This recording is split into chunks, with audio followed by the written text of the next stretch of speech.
My name is Daniel Castro. I'm a senior analyst here at the Information Technology and Innovation Foundation and director of our new Center for Data Innovation. If you haven't checked out our new center, I encourage you to go to the website, datainnovation.org.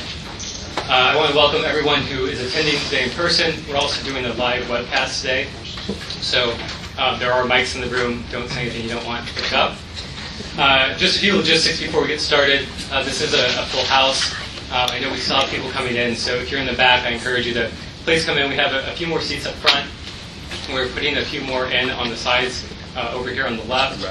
It'll just be a little more comfortable for you and anyone arriving later today. If you are watching the live stream, or if you're here and you want to tweet, we're using the hashtag #IKIF. We will also be taking questions at the end, and if you want to submit questions by Twitter, you're welcome to do that. And we'll be taking questions here in person as well.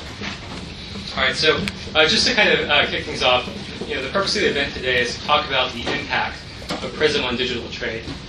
Post-Prism, I think we've seen a lot of discussion about the privacy implications, the civil liberty implications, and of course the national security implications of Prism. But we really haven't had a robust debate and discussion on the impact of Prism on the competitiveness for the United States, especially for a number of U.S. industries. With Prism, I think we're seeing U.S. companies are facing a potential backlash from customers who might decide, even right now, if U.S. companies are offering some of the best products and services out there, they just don't want to do business with a U.S.-based company, or they feel their data might be safer elsewhere. And this isn't really a tech-specific issue, because if you look at a number of industries, from healthcare to banking to insurance, these are all industries that collect, process, and store a significant amount of sensitive information, and they're all affected by Prism. But I think it goes much beyond just this kind of reputational harm to the companies that are listed on Edward Snowden's slides. The bigger threat is from other nations and what they might do. Over the past few years, we've seen a number of protectionist, anti-competitive measures put in place, policies like data residency, server localization, and even today, the German Data Protection Authority announced that they were going to halt new approvals for companies that would be engaged in the safe harbor agreement with the United States. These are significant policies that would have a significant impact on the ability of U.S. companies to participate in global digital trade. In the past, of course, our U.S. trade representatives have been very vocal of pushing back against these kind of anti-competitive policies. And they've, of course, been on record arguing that the Patriot Act fears have been overblown. What are we going to do going forward? Is this a feasible argument in the future? Will anyone accept that as an argument? These are the types of questions that I think a lot of companies are facing right now. These are the questions I think a lot of policymakers are thinking about. And so that's what we're going to be discussing today. We have three excellent panelists here today. Their full bios are online, so I just want to briefly introduce them. First, we'll be hearing from Ambassador Phil Verveer. Phil was confirmed as Deputy Assistant Secretary of State and U.S. Coordinator for International Communications and Information Policy in August 2009 and served in that capacity until recently in January 2013. Joshua Meltzer is a fellow in global economy and development at Brookings, as well as an adjunct professor at SAIS and Georgetown Law. His work focuses on international trade law and policy issues related to the WTO and free trade agreements. And Jake Colvin is Vice President of Global Trade Issues at the National Foreign Trade Council. Jake leads the Council's work to harmonize trade rules for the digital age and heads a project to promote trade policy solutions to pressing global challenges. So what I've asked our panelists to do is to start off spending no more than 5 minutes really reflecting on these two questions. Why does Prism matter right now for digital trade, and how will this affect the economic interests of U.S.-based companies? So Phil, let's start with you.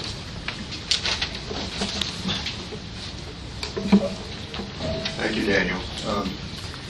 It's good to be here. I appreciate the invitation to attend, and it's a great pleasure to see so many of our friends present here.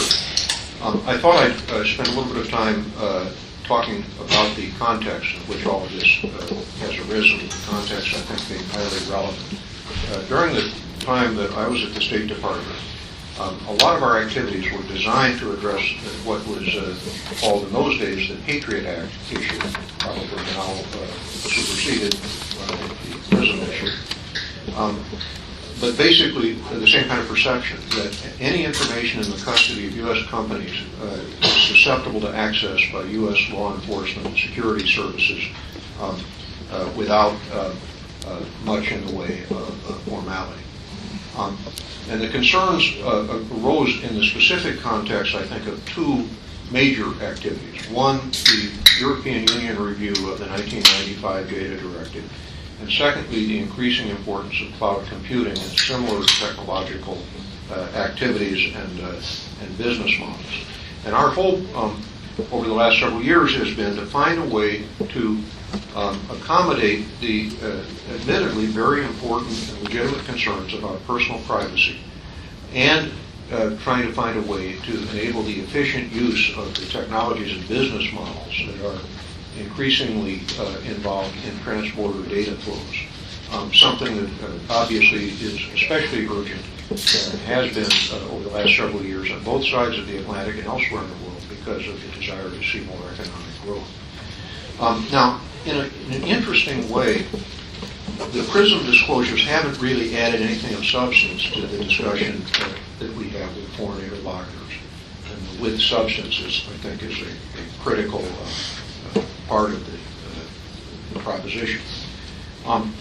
It has proved over the years to be surprisingly difficult to convey to foreign interlocutors, to our counterparts, that there never has been any significant doubt that companies subject to U.S. jurisdiction would need to meet lawful requests for information that they control.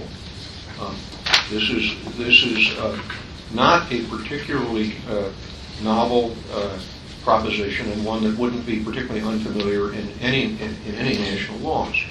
But there was often a mistaken impression that the obligation was somehow limited by the physical location of data, which then led, in some instances, to impulses toward localization requirements, which in many instances are extraordinarily inefficient in terms of the provision of services.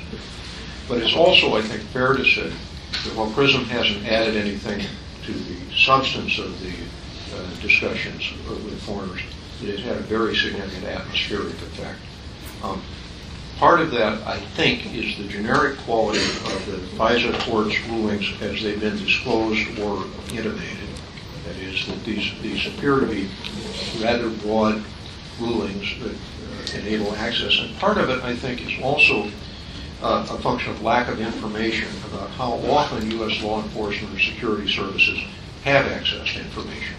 This is something that we see some of the tech firms trying to overcome by seeking to get authorization to make disclosures about the numbers of times that they've been asked for information, produced information.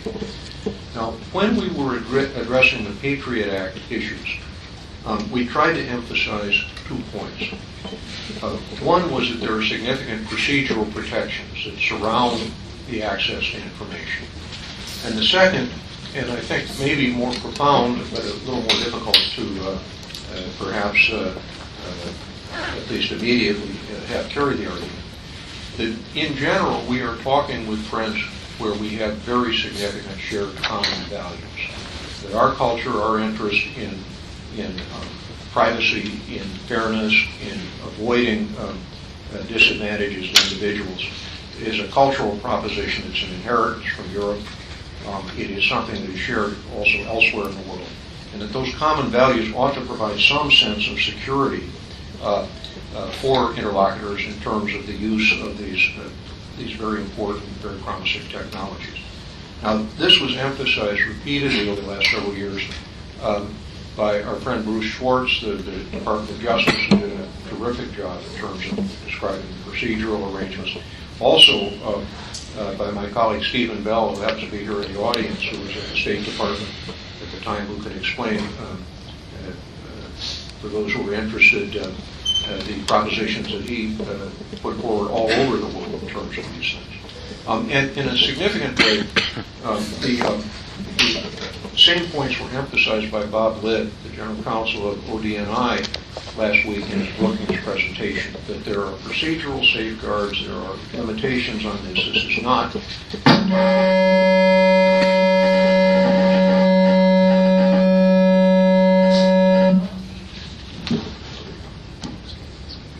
This wasn't entirely a free fire zone. So it seems to me the assessment at the present is something like this. The Prism disclosures are damaging, and I think I'm prepared to speculate, extremely damaging to commercial firms that are offering cloud and related kinds of services, and that do or would benefit from efficient cross-border data flows. There are very, very important activities, and I'm sure we'll talk about later, that are underway that are likely to be affected somewhat by this atmospheric activity. But just to take an immediate example, recent example of the kinds of complexities that this is presenting, Vice President Reding of the European Union has made a statement just the last few days that the European Union Data Initiative, which in some respects has some relatively problematic aspects to it, is Europe's answer to Prism. I think there's a fairly serious logical disconnect in terms of that statement, but it gives a pretty good indication of the seriousness of the atmospheric problem. Thanks.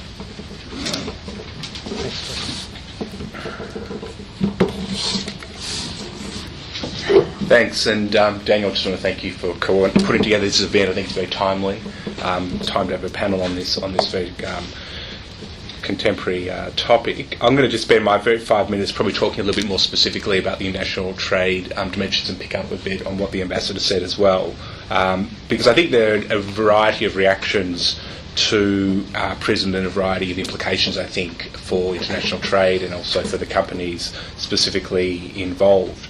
I mean, just to clarify why this is an international trade issue, and the ambassador certainly touched on this. Generally speaking, the idea, the concept that the free flow of data across borders is now understood to be an international trade issue. From one perspective, it is simply about the internet as a platform for international trade, the ability to sell goods and services cross-border using the internet. And this has certainly become increasingly reflected in international trade policy.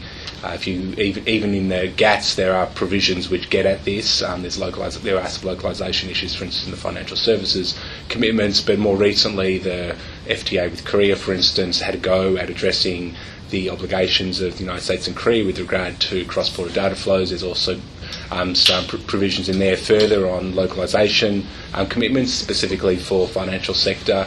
And it's clearly an important issue in the context of the current negotiations for the Trans-Pacific Partnership negotiations, and it's going to be certainly part of the Transatlantic Trade and Investment Partnership negotiations. So when we think about the implications of Prism, I think certainly one of them is going to be how this plays out in the context of these negotiations. And I think, simply put, it's certainly going to make it harder for those advocating for stronger rules on cross-border data flows to make their case in the context of these negotiations.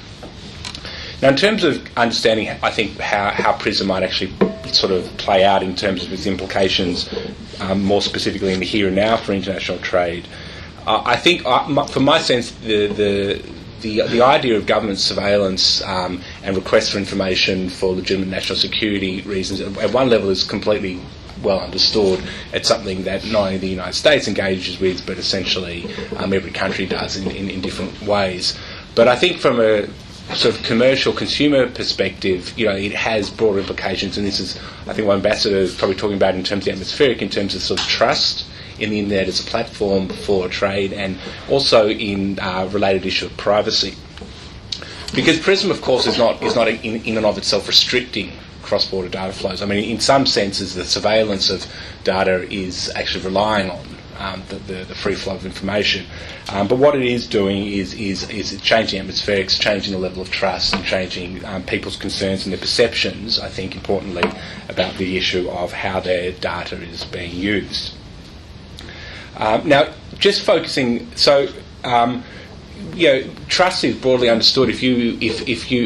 If there's a lessening of trust in essentially the internet as a commercial platform, people might be less willing to provide information. They might be less willing essentially to use it to make commercial transactions, and so we see a flow through into the implications for international trade.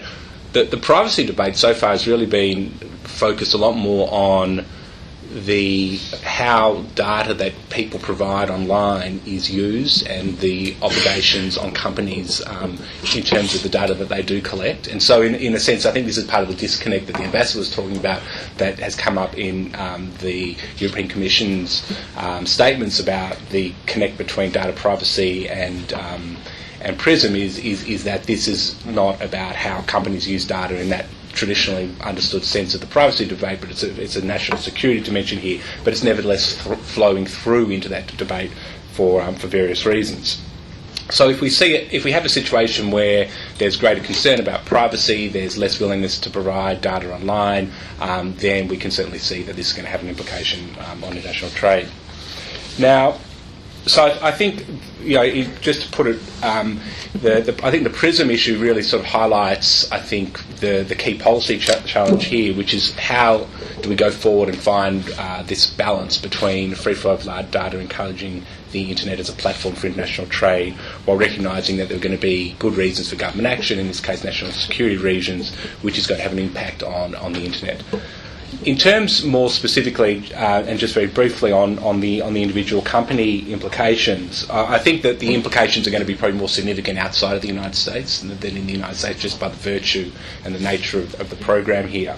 And this is going to be very significant for a lot of companies which obviously are gaining and collecting an increasing proportion of their revenues from overseas. For instance, I believe that Google's ad revenues, the majority of them now do come from overseas.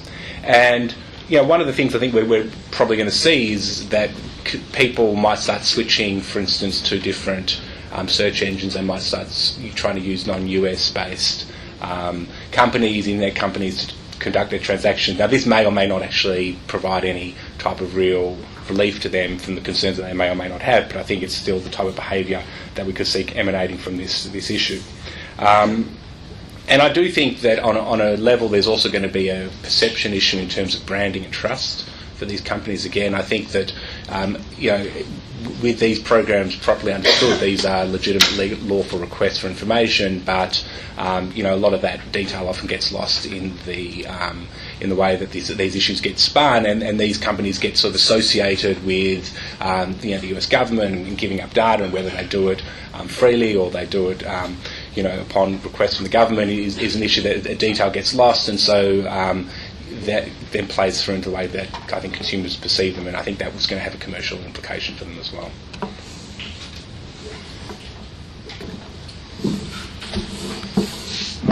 Thank you, Daniel, and it's a pleasure to be on a panel with Josh and Ambassador Revere, who are two people that I and the NFTC have relied on for a lot of advice and perspective over the years.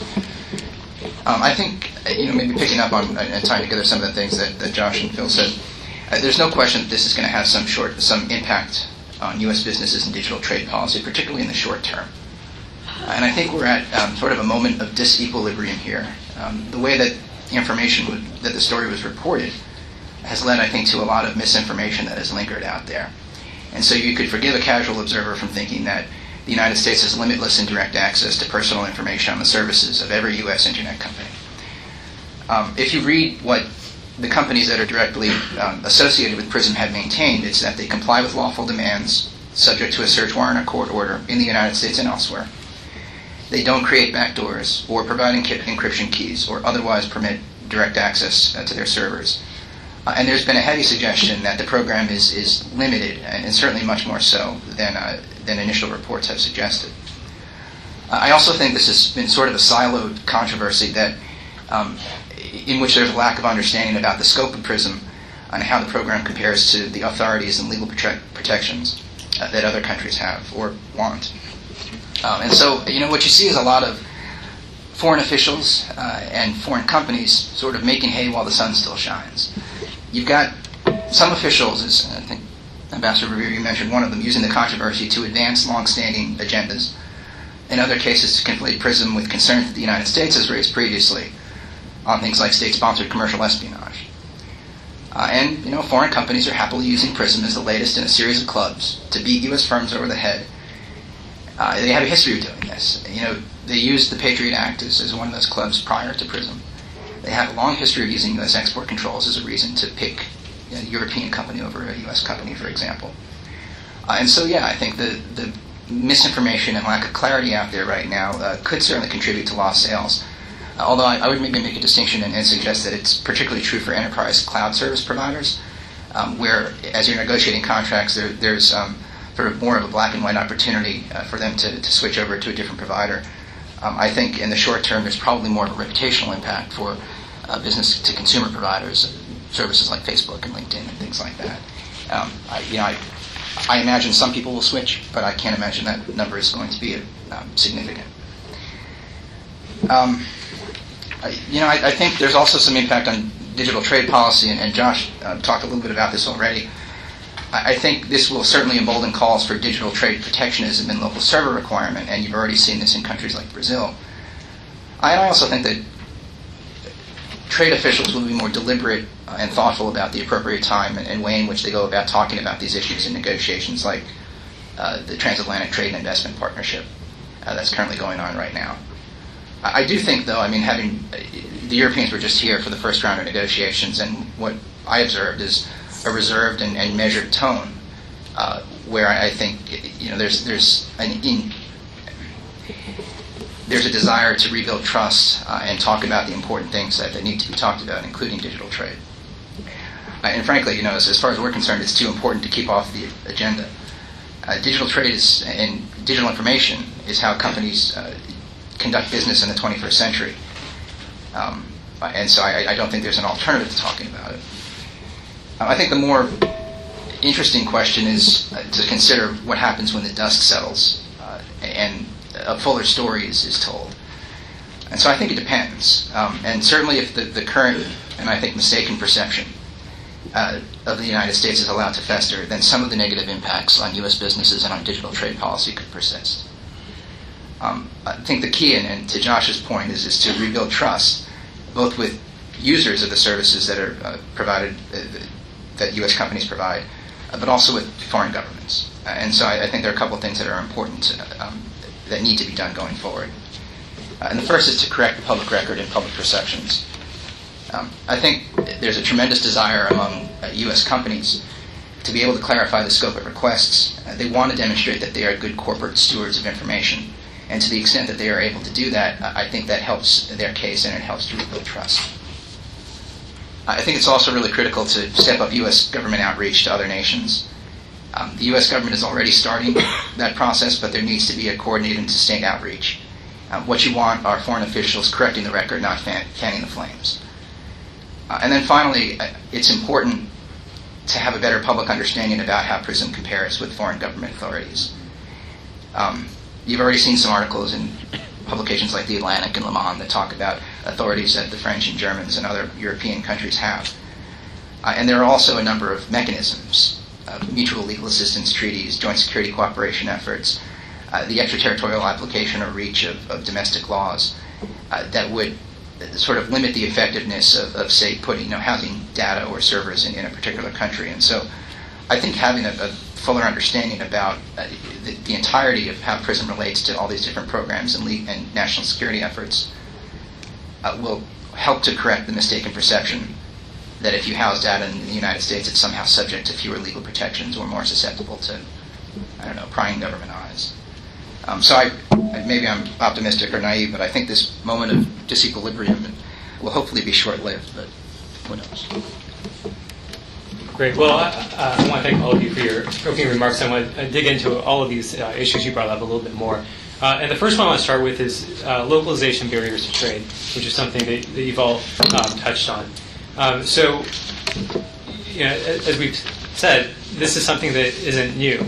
This was going on before PRISM, and really I think the question is, not only will we see more of these policies going forward, which seem like the trend before PRISM, but will we be able to defend ourselves from these policies as effectively? So, just specifically on that point, Jake, why don't you start with that, and then we'll just kind of go back. Sure. Well, I think you're right. And this has been a trend that certainly predates PRISM. I sort of repeat what I said before. I think that countries will take advantage will use PRISM as an opportunity to do things that they were inclined to do already. And so I mentioned Brazil. President Rousseff was quoted as suggesting that they need to take a look at where data is stored. And I believe there's a bill going through the Brazilian parliament right now that would place requirements on where data is stored in Brazil versus other countries. Now, my view is that these policies are no less a bad idea now than they were 2 months ago. They're certainly contrary to the way the decentralized internet operates. They're contrary to how U.S. businesses will have businesses wherever located around the world operate. And they're, I think, ineffective from a policy perspective. I mean, because of some of the things I just mentioned about the application of of laws in particular countries extraterritorially, because of mutual legal assistance treaties, because of joint security cooperation efforts. The idea that your data is somehow safer in one jurisdiction or another, I think, is at least subject to debate. So I think, first of all, it's important for countries to consider the implications of implementing localization barriers to trade, and not only on the big companies, but this would affect smaller companies, the Dropboxes, the LinkedIns of the world, and also consumer companies. Everyone's an internet company these days, and so a number of our members, like Procter & Gamble, like General Electric, like Chevron, all use the internet and all house data in server locations around the world. And so thinking about how it would impact the larger ecosystem of businesses, I think, is really, really important. And of course, what we've seen is that, in France, for example, they've put a lot of government funding behind really trying to build up, for example, the cloud, a domestic cloud industry. And so, Josh, kind of extending this question, Australia, for example, has had a very aggressive cloud policy, a national strategy for cloud computing, where they want to be a leader. If I was advising them right now, I would say, why don't you try and be the next digital Switzerland, then digital Cayman Islands, if you can actually attract people like that. And I think not just Australia, but other countries are interested in being that force. Can you comment on that? Yeah. And I think the way you put it probably effectively highlights why it's often an attractive proposition to governments, because it can seem that by implementing those types of laws that you can attract those type of industries. But I think it sort of ignores a couple of realities. One is sort of partly what Jake was talking about, which is just the nature of how the internet sort of works. But I think also importantly, the broader question is it completely ignores the way that companies, which you might not necessarily automatically think of as internet companies, use data and move data around.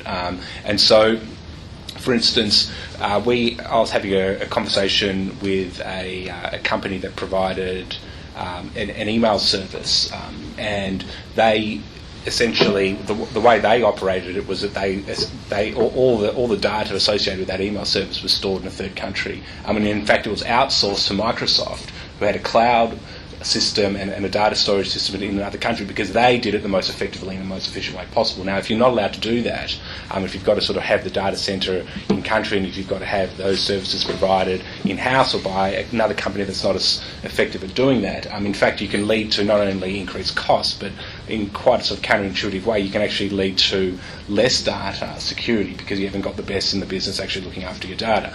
I think there's a range of challenges to these types of problems. I think having these conversations with governments and with regulators about why this is not necessarily going to achieve the type of goals that they're after is going to sort of be a key part of this. I think that, I just want to echo probably a little bit of what Jake said, in the sense that I think that there's been a little bit of a when you talk about becoming the data set like Switzerland, it's often premised on arguments around jobs and around economic growth, and I think that there's been some studies, and I think that more needs to be done to actually demonstrate this is really not the case. That certainly when it comes to data centres, these are not high employment sectors. Often they're run by actually a skeleton staff, and the jobs is actually not going to be in having the data centre. It's actually going to be having sort of the cheapest costs, most sort of the widest sort of access to broadband possible to enable sort of a larger, broad, deeper digital economy, which is not going to happen in doing those type of things.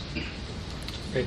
And Phil, to you as well, when you were traveling around speaking to other countries, speaking to other leaders who are interested, of course, not only in just kind of the job side of this, but also on the information policy side. There's been, especially in Europe, I think, the argument that we see U.S. dominance right now in cloud computing and in the tech sector, and the idea of having, basically ceding this to the United States, saying that European data is just going to be stored in the United States because they're the leaders right now. There's been a lot of just kind of fundamental resistance to that idea. So, if you were in that role today, what would you be hearing? What would you be saying? Well, first, you're certainly right that there is, in Europe, there is an element of industrial policy in all of this, a kind of concern that U.S. companies in particular have gone way beyond the capabilities and activities of most European-based tech companies, and that this is a source of concern, and you see this described quite responsibly by some European officials who are anxious to see that part of their industry improve as well. So, on the one hand, one doesn't fault that, but there are a couple of things wandering loose in this that are very, very important. One is the discussion we've been having for years now with our European counterparts involving privacy and the concepts of personal privacy. I owe to my colleague here, Laura Ballard, the insight that some of this is no doubt a function of the grave misfortunes of the 20th century in Europe, but some of it probably is even more profound than that. So we end up with a situation where our European friends have a set of notions about privacy and about the importance of it as essentially a human right that is rather different from our own. And we have to find ways to accommodate that in terms of our discussion with the Europeans. That said, there's it seems to me, a kind of, not to sound too Marxist about this, but there is a kind of element of determinism in all of this that ultimately becomes very, very important. And that is a point that Josh has just made and that Jake has made as well, which is there are underlying efficiencies here in terms of the use of these services that are very important. And those efficiencies and the gains are going to be captured a lot more by the users than they are by the producers. And so to do things that increase the cost, that make it harder for those who might want to use these digital services to use them, is something that in any kind of even midterm view of events is likely not to be a particularly productive strategy, and one that it seems to me, even if there are officials who would prefer that happen, the consumers are basically going to vote in terms of their own preferences to use efficient services, notwithstanding anxieties again about whether or not there are privacy considerations.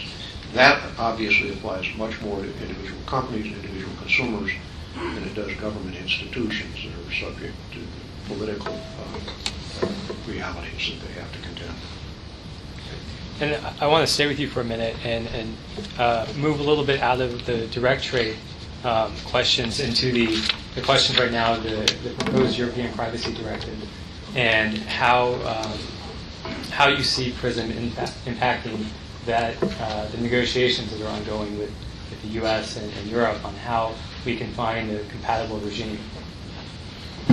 I certainly think in the near term, the Prism activities and disclosures rather damaging to that, to our efforts to see if we can't find accommodations with Europeans, something that would provide something in the nature of mutual recognition. This can be used in as I say, as a kind of atmospheric or emotional way to underscore the need, from a European perspective, of considerably stricter limitations on transport of data flows. And given the status of the deliberations in Europe, that is to say that they're trying to move them to a conclusion just at the point where this is erupted, is not, I think, frankly, a particularly healthy thing from the standpoint of coming up with what could be broadly compatible arrangements with respect to privacy on both sides of the Atlantic. I want to bring this back over here. Did you want to add something? Yeah, just briefly. Yeah. I do think that this the revelations on Prism resuscitates or puts a little bit more wind in the sails of the European Privacy Directive. But I guess I may be a little bit more optimistic that the United States and Europe in particular can come to an agreement over the medium term on digital trade in the Trans-Pacific Partnership. I mean, I think they need to, and I do think, I mean, my own personal sense is there's a willingness to do so. So I'm a little bit maybe more optimistic on that. Great. And so I want to do a little history here. Certainly Prism right now is a huge issue. But if we look back historically, there's plenty of other laws that have dug into the privacy of individuals that affect international trade, international commerce. Specifically, I'm thinking about Bank Secrecy Act, and just in general the wiretapping that's allowed on telephones. When these policies were being proposed, there was huge public debate and outcry about, how can the government be listening in on a phone in your home? What does this mean? And I would suspect that the types of policies that were implemented at that time had an effect on trade negotiations that were going on. Obviously, we were less digital in the past, but a lot of these laws have continued to the present day. So I guess my question, and I'll direct this both to Jake and Josh, is, to what extent have you seen other types of privacy issues where there are, clear government intrusions in overseeing, regulating, but actually taking data out of private institutions, affecting trade in the past? Is it really something new in that sense?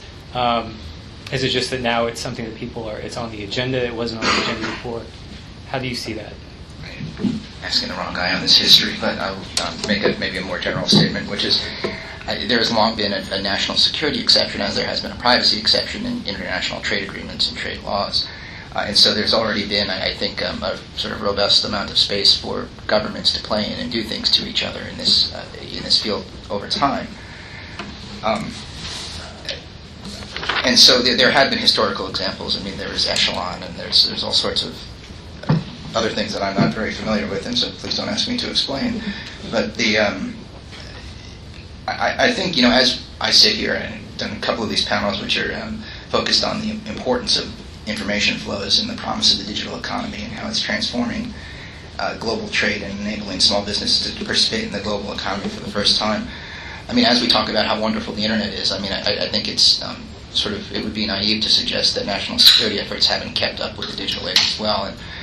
And so I think historically there's been some space here, and now we're having a healthy conversation about how national security efforts are extending into digital technologies.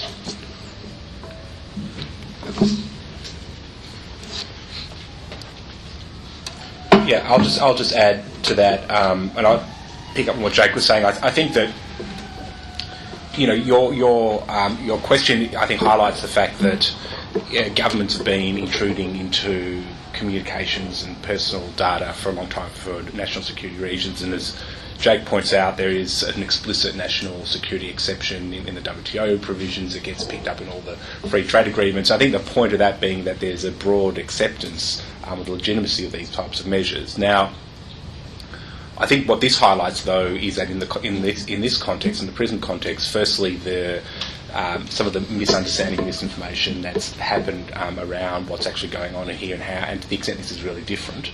But I think what's certainly different is the scale.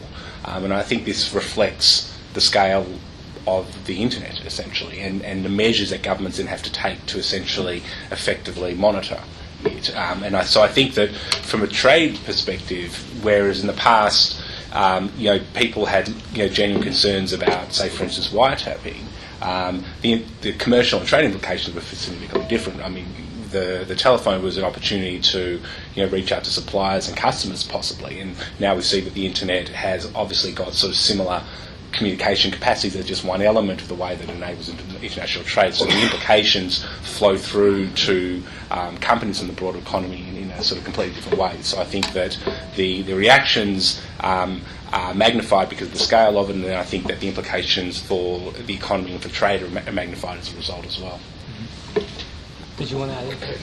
Okay. So when we kind of raise it up another level, there's the issue of what has the impact, if any, of Prism been on the ability of the U.S. to play in other forums that affect internet governance. Particularly, I'm thinking of ICANN. There's a number of there's the GAC, the Government Advisory Committee, that has a significant role on the policies coming out of there. So right now we're looking at policies on what will be the global top-level domains, what U.S. interests will be protected in these negotiations. There was at least one person involved in this who said that post-Prism they found it much harder to get other countries to work with them on resolving the types of issues that they're experiencing, where other countries want to, for example, the company Patagonia is in a dispute with Chile about whether or not they can use .Patagonia. Amazon is in a dispute with Brazil about whether they can use .Amazon. And these are the types of issues where we have a multi-stakeholder approach, specifically where we need countries to work together, we need the private sector to work together. And so my question for you, Phil, is how do you think that's had an impact there? And obviously, we're coming 6 months out of Wicket. How would you see this have impacted that process if Prism had been disclosed 12 months ago? Well, I think all of these things are very much of a piece, and they're all environmental. I was always aware of, when I was dealing with foreign counterparts about internet-related issues, that the counterparts, no matter what the specific discussion was about, always had the following kind of understanding in mind. We know what you're really talking about. The United States invented the internet. The United States controls the internet. U.S. companies benefit disproportionately from the internet, and U.S. law enforcement and security services have privileged access to the internet. And the trouble that Prism and related things create for this whole range of issues, internet governance, internet freedom, the whole range of policies surrounding the internet, is that Prism tends to verify, to underscore the accuracy of the concerns that foreign counterparts have. And it just does no good at all to deny that reality or to try to elide in any way the consequences of that. It's why ultimately, as we've been saying, there's really no alternative to this. We have to continue to have discussions with our foreign counterparts at a kind of foundational level about how there are procedural safeguards, about how broad or not the scope of this kind of activity is, and how ultimately what we're talking about is a set of essentially shared values where no one is going to be indifferent to legitimate concerns involving privacy. I'd say one other thing about this. One of the real complexities here that we've been dealing with for quite a long time, that is really what was behind what was generally mislabeled as the Patriot Act issue, is ECPA reform. And the as yet inability to kind of bring ECPA into the contemporary age in terms of technology, in terms of practice in the U.S., is something that is damaging to our abilities to have a conversation with foreign counterparts that would allay some of their anxiety. So there are real, genuine problems that the Snowden disclosures have created in terms of our ability to kind of move forward across this whole range of internet-related issues. Thanks. Thank you. I really want to ask right now about what the U.S. policy response should be in both the short term and the long term. And I want to start with the short term, because we've seen, of course, calls from some companies for more transparency, for the ability to release more information about what's going on. We've seen calls for more disclosure about what the Prism program involves. We, of course, have an amendment out right now that would defund some of this. In the short term, I want to start with you, Jake, because you had, in your comments, you said that you thought the short-term risk was maybe the greatest. So what would be the best policy response to mitigate these short-term risks? Well, I think the first, and I mean, you've seen this in the Center for Democracy and Technology letter, is there's this huge pressure to provide more information, more specifics about the program to counter the misinformation that's out there. And so, I think to the extent that companies are able to do that, and that more information can help improve an understanding about the scope of the program and the number of requests that are received and what those requests are for, I think that helps improve trust, and I think it helps correct the record. And so there's that. Ambassador Revere and I have already talked about needing to step up the educational campaign and outreach with governments on a bilateral basis around the world. I have maybe more of a short to medium term one, but I think it's the idea of improving or demonstrating that the legal protections that are in place are working as they should, that the checks and balances are sort of firing on all cylinders. And I don't have a silver bullet there, but some of the things that have been proposed that I've read about, sort of improving the dialogue with companies and stakeholders and the government about these issues, and doing things like empowering the Privacy and Civil Liberties Board to make sure that there's adequate oversight over the checks and balances. Great. And I'll, before I turn to you, Josh, I'll plug, we have an op-ed in the back. It came out this morning in The Hill where I give my take on it. I won't give that here, but one of the issues is not just for the United States, but we want transparency in the United States, maybe, if you agree with that. But it doesn't do U.S. firms as much good to disclose that, yes, this is all the things we're turning over to the U.S. government, but we're not disclosing all the things we're turning over to a European government or to another country. How can we, or is it even possible to maybe work those transparency requirements into some of the trade agreements that we're seeing and tie that to these privacy issues?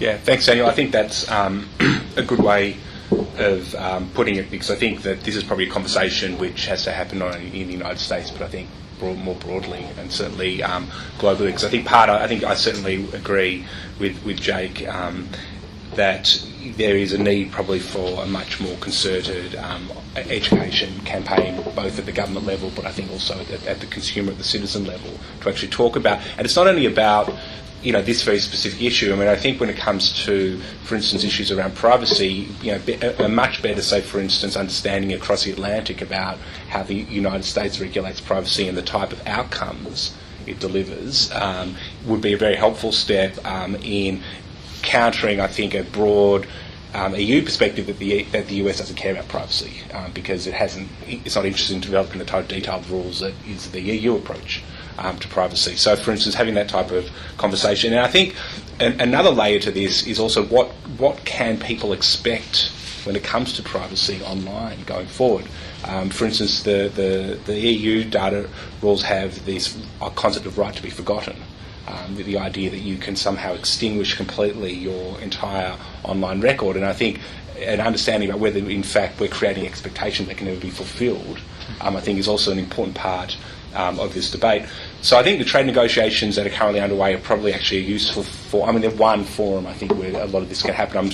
Without a doubt, this will be part of the conversation that's going on in the context of the TPP, and I think TTIP, and it's definitely a very good opportunity for both sides to gain a much deeper understanding of the way that they regulate, but I think this needs to be certainly beyond government and done at a much broader level. Yeah. You raised a great point, I think, with that there's a lack of understanding among Europeans and outside the United States. There's probably, I think, a lack of understanding even within the United States about how privacy is regulated. It seems that if the United States was Google and the FTC was out there regulating them after Prism, they would have kind of come down hard. on them for deceptive trade practices, right? It's not clear if that's kind of the model that we have in the United States. When people outside the United States are looking in and saying, well, how is this working?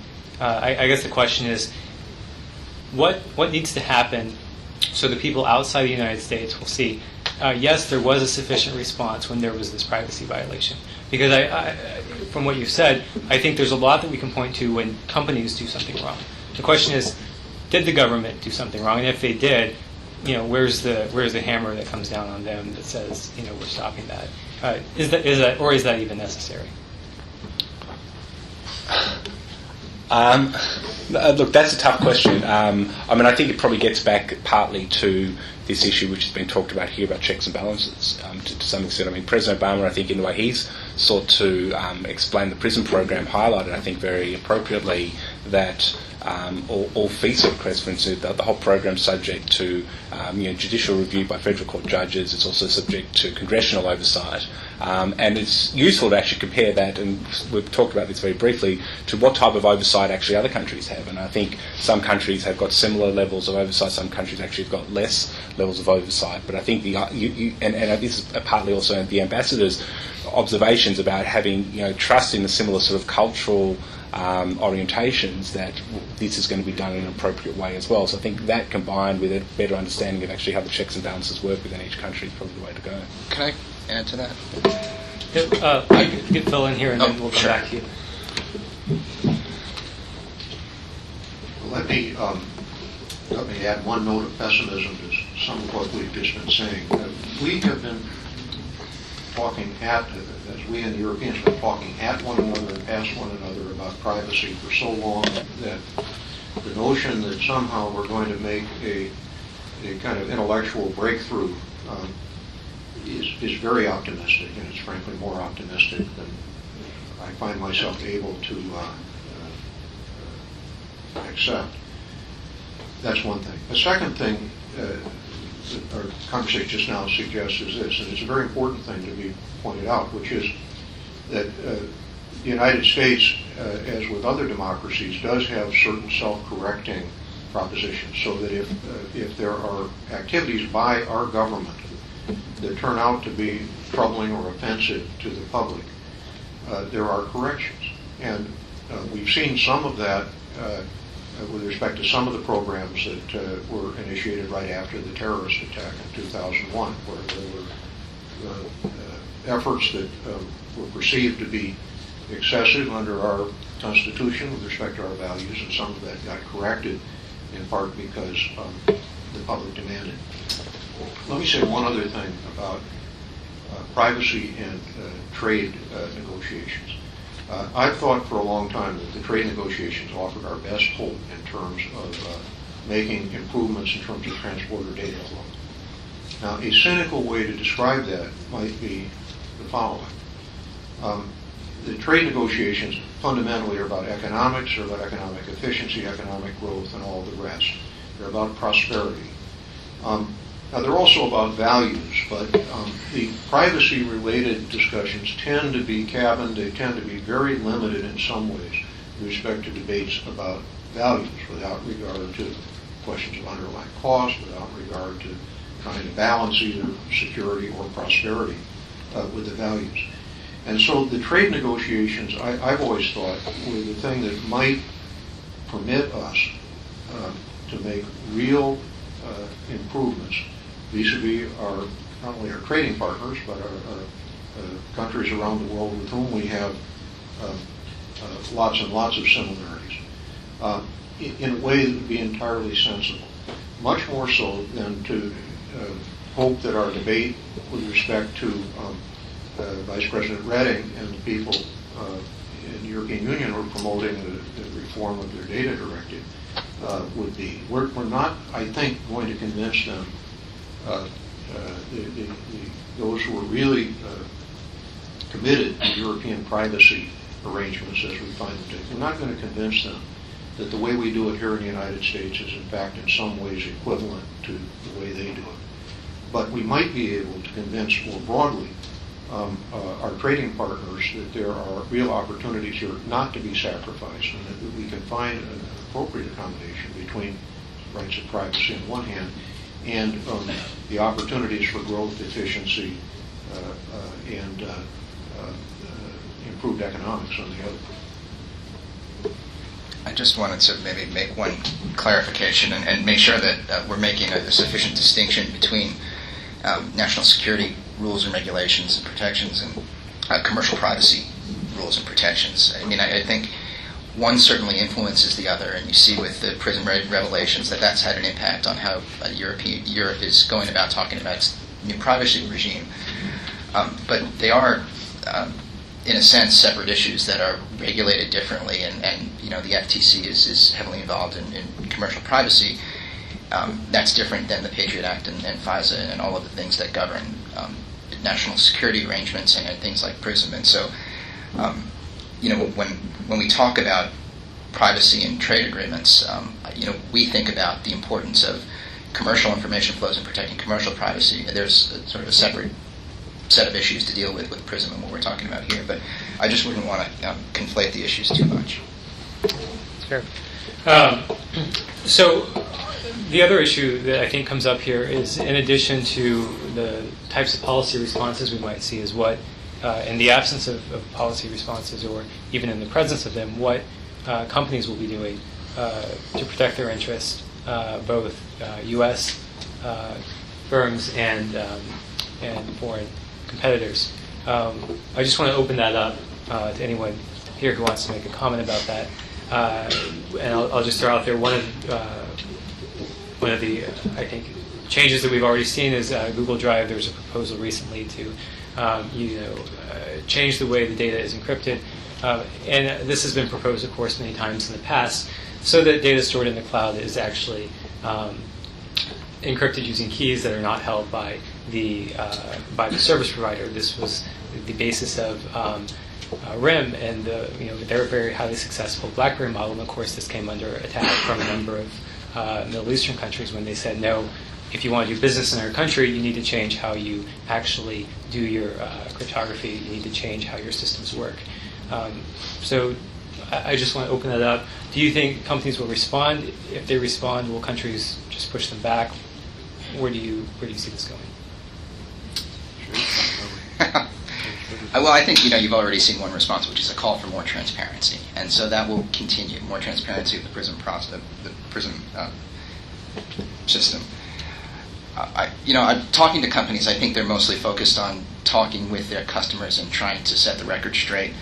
I do think, to your point, and this is approaching the boundaries of my technical knowledge, but I think this will spark a debate about what companies can do with data and how they should store and process data. My understanding is that there are some technical challenges with encrypting data at rest for cloud service providers, and so that's certainly one thing that I think will be part of the discussion. I don't know how technically feasible that is on a broad scale. And I think you'll also see greater pressure, just aside from the specific policies that may be proposed or enacted on localization barriers. But you'll just see more pressure, more tweaking of companies to locate servers in particular jurisdictions informally. I might just add quickly. I think that there are two strands here. Picking up a little bit on what Jake said, that I think Prism might be the start. I think probably of a bigger debate in the United States about the scope of the national security role here in terms of monitoring data. And I think that there's a debate about the scope, and as the ambassador said, at times when this is seen to overreach or being unconstitutional, the democracies have got self-correcting mechanisms. So I'm not going to suggest that this might happen necessarily with the Prism program, but I think there's going to be a debate about how government effectively, pursues its national security agenda in a legitimate way. And I think, a broader understanding probably amongst how this is done and what this means in terms of communications and the internet is going to be a useful thing. And I think then separating that out from the broader privacy debate, which is the one which we've been talking about here vis-a-vis the EU, but I think it's a question that a lot of countries are looking at very deeply at the moment, which is what is the responsibility of companies for data that they're collecting online? How do they use it responsibly?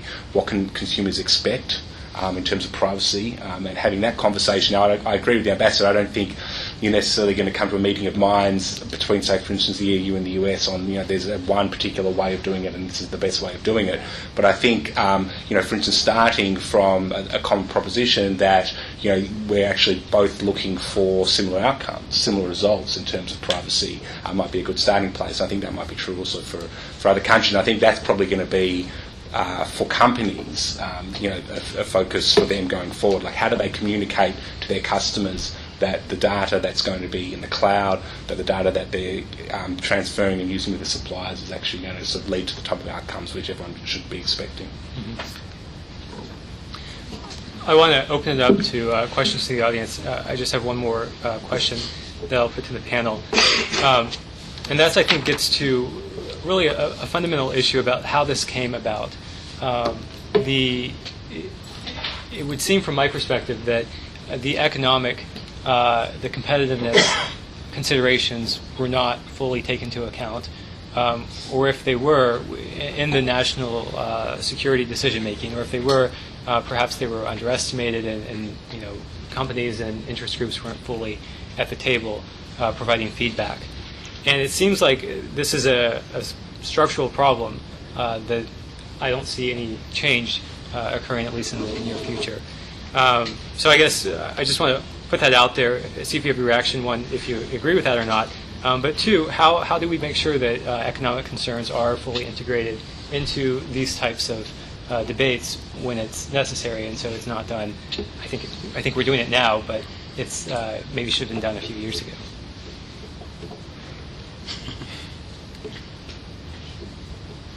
One way to think about this, I think, is a recent statement by the German Interior Minister, who said if there are technological possibilities with respect to spying, they're going to be used.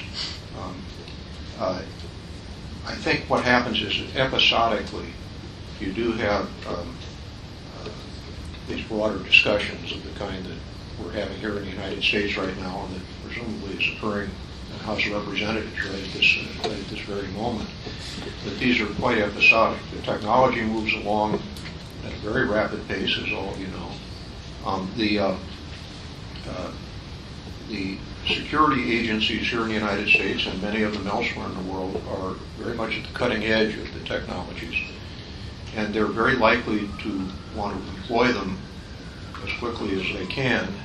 And historically, I suppose it's fair to say this is true all through history, that the blowback considerations are very, very often not incorporated into the notions about what we're going to use, what we're going to do. They only come up after the fact. And again, not to be too much defeatist about this, it seems to me that's just the kind of reality of human history and human nature. All right, we'll open it up. If you can just say your name and affiliation, and try and keep the questions, actual questions, in short. We'll start in the back. Alan Rawls, Sydney, Austin. One of the common themes of the comments, I think, drawing on what Ambassador Beer said, regarding talking past each other, and Mr. Colvin about national security versus commercial versus the values issue that Ambassador Beer mentioned, is a real problem here. And I think that it's undermined the ability of the United States to advance, our trade objectives, our privacy objectives. And part of this is because I think the dialogue is not necessarily happening with the right people. In the European Union, the data protection authorities, the privacy regulators, really don't necessarily have any role with regard to national security. And national security and law enforcement issues are totally carved out of the European privacy authorities, including the new regulation, the old directive. And part of the misunderstanding that's resulted from speaking to the wrong people is that in Europe, and Ambassador Beer mentioned that privacy is considered a fundamental right different from the United States. I'm not sure that's exactly right. While it is a fundamental right, there are, I think, 50 fundamental rights, and the Europeans themselves recognize that it needs to be balanced with national security, commercial interests, right to property, freedom of expression, just as we do in the United States. So my question is, what would the panel think of actually broadening the dialogue, recognizing that the Prism affair and the disclosures has impacted commercial privacy, whether they're distinct issues intellectually or not? In practice, they've affected privacy conflicts on both sides of the Atlantic. Would it be useful to broaden the dialogue so that the people at the table are, in the European side, for example, the DPAs, privacy regulators, the member state national security and law enforcement people, and of course DG Justice, and their counterparts in the United States? Would that be helpful, or would it further bog down the process? Again, a reaction or two to that. First, my friend Chris Painter, who's responsible for cyber activities at the State Department, is a strong proponent of what he would describe as whole of government encounters. And I think for the very reasons you're suggesting, these have real advantages to try to bring as many people to the table as possible on the theory that there's a higher probability you're going to have the right people at the table. So that I think is a very important consideration. The second thing that we've seen just in the last couple of weeks since the Prism disclosures and discussion may in fact have some bearing on what you're suggesting. And that is, there was initially a kind of expression of upset, outrage, deep concern on the part of some very senior European leaders about the disclosures of Prism, which almost immediately resulted in either disclosures in their own countries about the extent to which their security services essentially did the same kinds of things, and or the extent to which there is very close cooperation between U.S. security services, law enforcement agencies, and counterparts around the world. In fact, kind of an interesting footnote, I suppose, to the atrocity at the Boston Marathon was the disclosure of the extent to which, to some extent, there is cooperation between U.S. law enforcement and Russian Federation law enforcement. But that fact, the fact that this has been now disclosed and discussed in Europe, seems to me to be something that might help inform the kind of broader discussions about issues of privacy. I don't overstate that, but it seems to me that there is that possibility. Just briefly. I mean, I think trade agreements provide a very good opportunity to expand the discussion. And, you see in the European context, I mean, I think it's important to talk not only with Justice, but also DG Connect and Trade. I mean, if you look at the other major negotiation that's going on right now, the Trans-Pacific Partnership, that's really been the first opportunity for all of us negotiators in the private sector to think about a trade agreement in the context of improving the functioning of the digital economy. And so for the first time, we're pursuing new commitments on, as Ambassador Revere mentioned, global flows of information, digital information. That's new and it's cutting edge and it's different. And so it's different for us too. And occasionally we don't have the right people in the room because the trade people are not necessarily the people that understand privacy. I think you see a similar dynamic playing out in the negotiations right now. And so it's taken a while for everyone to get comfortable with each other, to make sure that the right regulators and experts are in the negotiations, and to figure out what the right way forward is, because there are legitimate privacy concerns. But we and I think the U.S. government comes at it from a presumption that data needs to flow.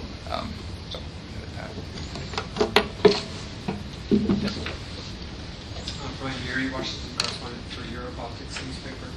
I just wanted to ask a question about the transparency issue and whether that will really address the problem. Because I was struck by, I think it was Senator Ron Wyden was speaking at the Bipartisan Policy Center a couple of days ago. And he was saying that he had been briefed on these programs and his position in the Senate Intelligence Committee, and that basically the US government had limitless authority under the Patriot Act in the way it is interpreted, and that this FISA court is basically completely one-sided because the only people that give arguments are the government therefore it's not a proper court as such. So just pushing back on the idea that if you tell Europeans more about this, they're going to be, happier, that in fact the opposite is going to be the case, because the more they learn about it, the more worried they're going to get about it. And that the issue is really the system itself, not just sort of an image makeover.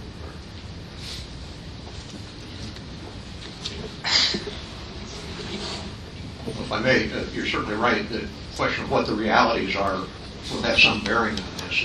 It does seem to me that at the moment there is some view that if it is possible to make some of the opinions of the FISA court, some of the critical opinions of the FISA court public, that this would inform everyone, inform the U.S. public as well as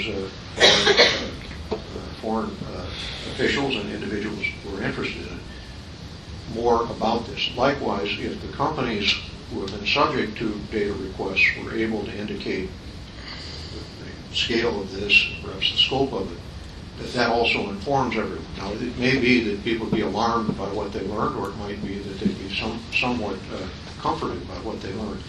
The other point, which I know Senator Wyden has made, is that the ex parte nature of the presentations to the FISA court are something that obviously is very unusual in terms of our jurisprudence, and there seem to be a variety of suggestions now being made to try to bring this into more of the traditional adversarial process. That may be a very useful improvement to the whole proposition. But again, we're in one of those moments where there's an awful lot of discussion about how to do this, whether or not there are improvements to be made, and the rest. And there surely will be some changes that are going to occur because of this discussion. Just maybe one comment on the scope. I saved the Washington Post story that came out, and so I read it the other day before I was preparing for this. And it's hard for me to imagine that the U.S. government can come up with an explanation that makes anyone think that the scope is broader than they already think it is. The misinformation that continues to persist out there is that this is an unlimited program by which the U.S. government has direct access to the servers of U.S. companies. And so I think the reason why you see such companies trying to be so forward-leaning on this is because, at least my sense is that it's limited in scope and they want to get that message out. So, for what it's worth. Jake, I just had a question for you about the Brazilian localization requirement that you mentioned, because I have seen that provision. I don't know what kind of traction it gets, but it's been brought to our attention by people like you, U.S. technology sector. It strikes me as a legislative proposal that applies to all businesses, not U.S. businesses. So are there any non-U.S. businesses that would be equally impacted by that in Brazil? Like even European, Japanese businesses, could they find themselves suffering from a Brazilian localization requirement? Well, and I think that's an important point, and it goes to sort of how I think this has been conceived versus what the actual reality is. And so, I've only seen one article on this, but President Rousseff was quoted as saying that this was a bill aimed at Google's data. And my very limited understanding about this is has already gone through a couple of iterations in Parliament. The first iteration would have required Brazilian data to be kept only in Brazil. The most recent iteration, my understanding, is that you would need to keep a copy of Brazilian users' data in Brazil. Now, that I think certainly would apply to Google, but I think it would apply to every other company as well. Now, Google may or may not be able to comply with that. I think if you're a very small company, you can't comply with that. And so the effect of this is to wall off Brazilians from innovative technologies and the kinds of services that you see cropping up in the United States and elsewhere. Yes. Mark McCarthy, USIA. I have a question on the implications of Prism for the non-trade related but still international treaty situation. I'm talking about the post-Wicked implications. So you mentioned that there might be some reactions there.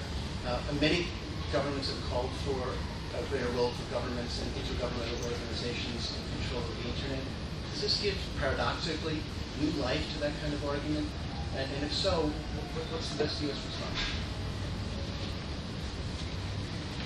Well, again, we happen to have an expert sitting here in the front row, and Andy Reynolds, who has looked after a lot of these issues. I mean, this is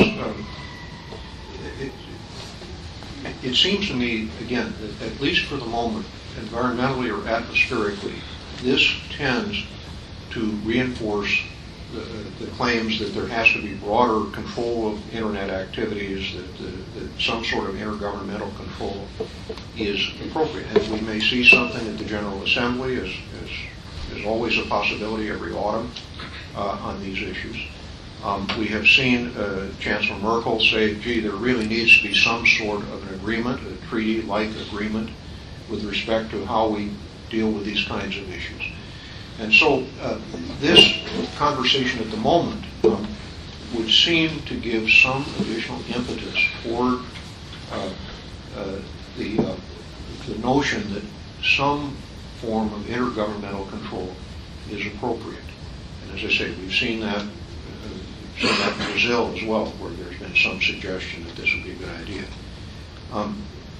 The response to that, I think, continues to be that this would have potentially very negative effects on the dynamism of the internet, of its ability to evolve, subject to technological changes, changes in business model, changes in consumer behavior, and that it also has a real danger of giving aid and comfort to those who believe in censorship, to restricting the free flow of information, and so forth. But this is, I'm afraid, an evergreen conversation. And at the moment, I think what we're discussing now gives a fair amount of aid and comfort to those who would prefer an intergovernmental solution. I'll just say quickly. Can I just add quickly to that? We're probably thinking through the stakeholder model, that I think one of the things this might also reveal is concern actually about government, greater government control of the internet. I mean, I think in the case of the United States, where, as we're sort of saying before, you have particular actions for national security reasons with a system of checks and balances, which may not be perfect, but is certainly there. And at the end of the day, he's being executed by a liberal democratic state. And one of the, I think, possible flow-ons from this is, and it's always been a concern, I think, is the extent that the national security exception, so to speak, becomes really a black hole for a whole range of government interventions in the internet. I mean, here, this is not really, I mean, this has international trade commercial implications in an indirect sense through its impacts on trust and privacy, but you can imagine a lot more direct government intervention into the free flow of information for national security reasons. Political speech, for instance, can be classified under national security, and given the scope of the internet, we start thinking about designating infrastructure, particular industries, as under the banner of national security, can really become an avenue for justifying a whole lot of problematic intervention. So that, I think, might, just going back to my original point, suggest that, in fact, the moves underway in the ITU by some countries, Russia, Iran, others who you might not think are that particularly liberal or democratic, might raise actually heightened concerns. Yep. Mike Nelson of Bloomberg Government, Georgetown. Ambassador Revere, I'm very glad you brought up the secondary effect of the Snowden revelations, which is all this new information we're getting about the snooping done by the UK, by the Germans and others. Is it possible that those revelations are going to really undermine the perception that the privacy commissioners matter, that the EU Data Protection Directive or the negotiations on the new regulation are really kind of just a paper tiger, and the fact is Europeans' privacy will not be protected by those regulations?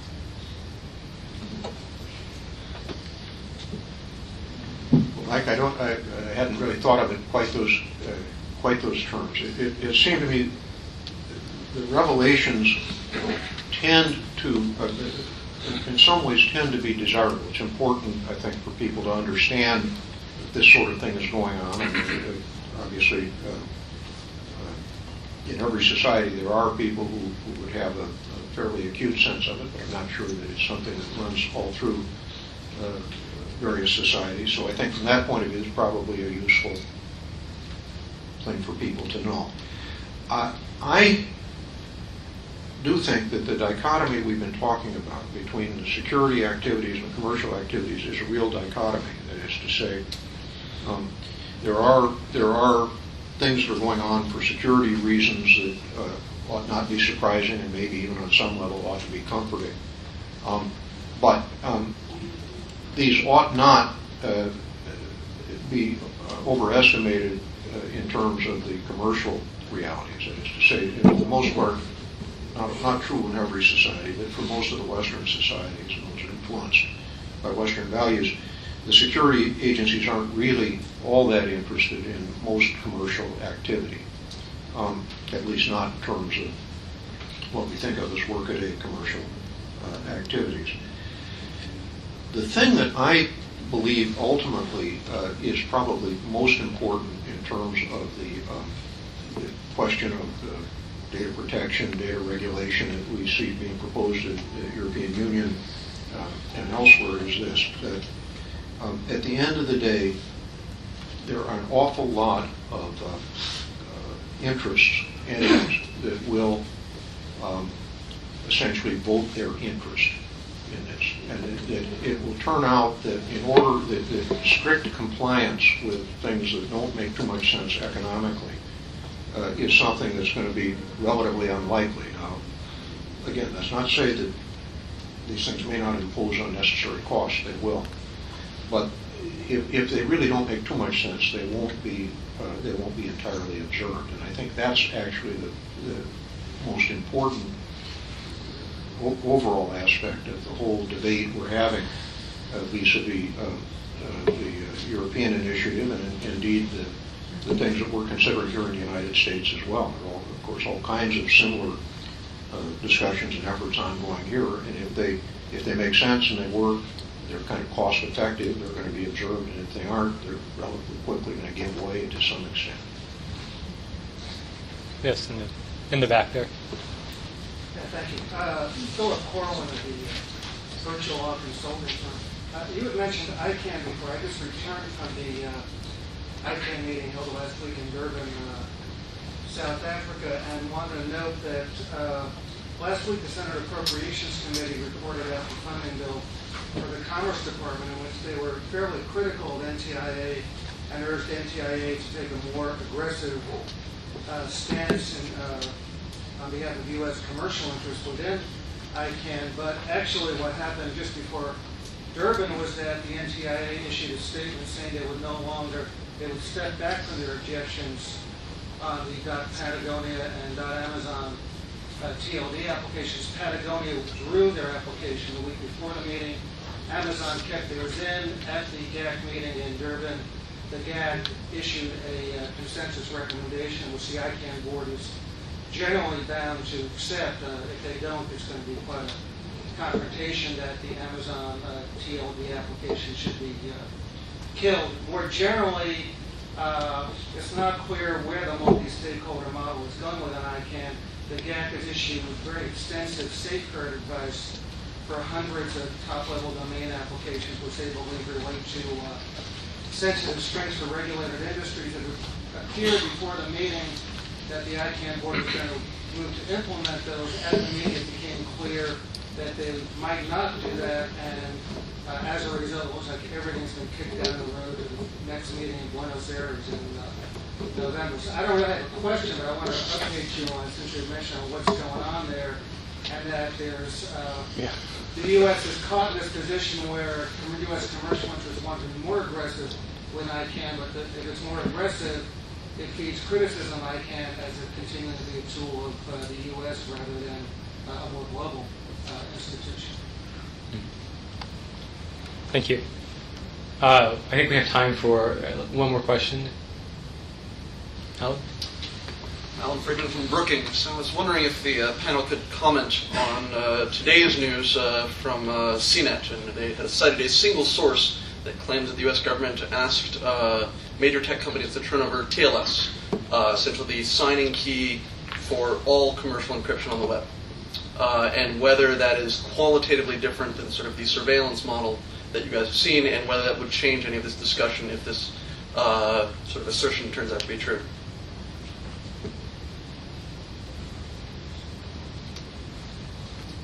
If you break encryption, is that different from spying on people?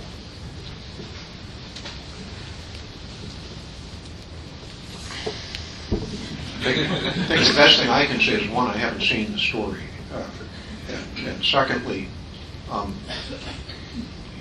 not technologically adept enough to be able to say whether or not this is qualitatively an enormously different proposition.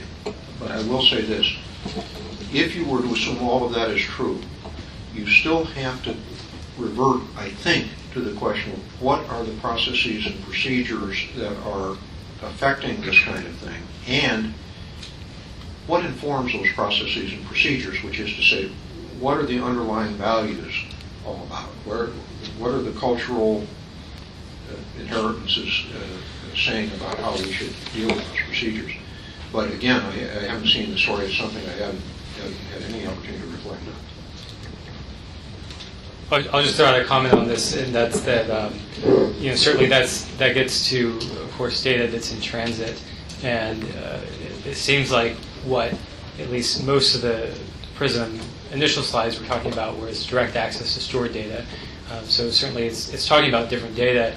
Maybe it's talking about, I think more people are concerned right now with data that they think has been delivered and is being used and processed. And I think there's probably, when we talk about, there are obviously concerns if government's spying on all communications. But I think a lot of people in the commercial sense are more concerned about data that's being hosted and whether or not there's direct access to that, which hopefully will turn out to be not the case.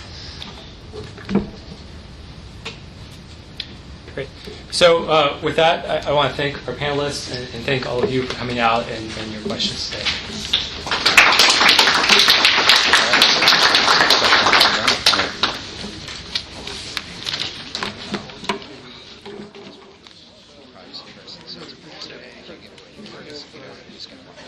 Yeah. Yeah.